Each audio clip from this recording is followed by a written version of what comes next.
ரீசெண்டாக கச்ரோலி டிஸ்ட்ரிக்ட் மகாராஷ்டிராவிலேருந்து நிறைய வில்லேஜஸ் வந்து அவங்களோட கன்ஸ் அண்ட் கன் பேரல்ஸை வந்து சரண்டர் பண்ணியிருப்பாங்க. இவங்க எல்லாமே லெஃப்ட் விங் எக்ஸ்ட்ரீமிசம் அந்த ஐடியாலஜி சார்ந்தவங்க.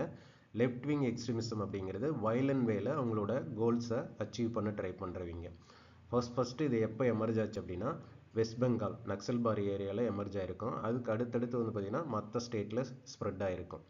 இதுக்கு ரீசன்ஸ் என்ன சொல்லியிருப்பாங்கன்னா சோசியல் அண்ட் எக்கனாமிக் இன்ஜஸ்டிஸ் அப்படின்னு சொல்லியிருப்பாங்க. இப்போ ரீசெண்ட் டைமில் ஏன் நிறைய பேர் சரண்டர் பண்ணுறாங்க அப்படின்னா 2015 கவர்மெண்ட் ஆஃப் இந்தியா நிறைய ஸ்ட்ரிஞ்சன்ட் மெஷர்ஸ் எடுத்திருப்பாங்க.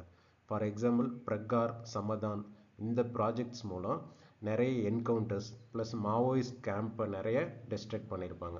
ஈவன் தோ இப்போ நிறைய பேர் சரண்டர் ஆனாலும் அடுத்து இன்னும் சால்வ் ஆகாமல் சில ப்ராப்ளம்ஸ்லாம் இருக்குது. For example implementation of land reforms, forest rights acts இதெல்லாம் வந்து பார்த்திங்கன்னா எஃபெக்டிவாக இம்ப்ளிமெண்ட் பண்ணால் தான் இதை சால்வ் பண்ண முடியும்.